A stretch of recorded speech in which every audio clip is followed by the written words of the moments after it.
खामगाव नांदुरा महामार्गावर आमसरी फाट्यानजीक भीषण अपघात झाला असून मध्य प्रदेश परिवहन महामंडळाच्या बस व विटा वाहतूक वाहनाची समोरासमोर धडक झाली आहे। या दुर्घटनेत 4 जणांचा मृत्यू तर 15 जण गंभीर जखमी झाले आहे।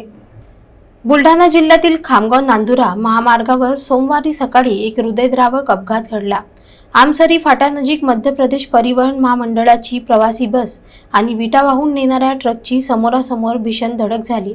या अपघातात 4 जणांचा जागीच मृत्यू झाला असून 10 ते 15 प्रवासी गंभीर जखमी झाले आहेत। बसमधील प्रवासी कामानिमित्त मध्य प्रदेशातून महाराष्ट्रात येत होते।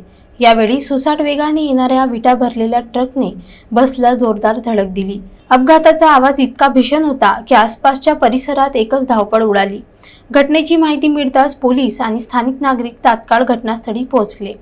त्यांनी मदत कार्य सुरू करत जखमींना तात्काळ खामगाव येथील सामान्य रुग्णालयात दाखल केले।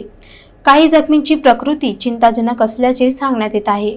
घटनास्थळी अजूनही मदत कार्य सुरू असून पोलिसांनी वाहतूक सुरळीत करण्यासाठी बंदोबस्त तैनात केला आहे। अपघाताचे नेमके कारण अस्पष्ट असले तरी वाहनांचा वेग आणि चुकीची ओव्हरटेकिंग ही प्राथमिक कारणे मानली जात आहेत। या भीषण अपघाताने परिसरात हळहळ व्यक्त केली जात असून मृतांच्या कुटुंबियांवर दुःखाचा डोंगर कोसळला आहे।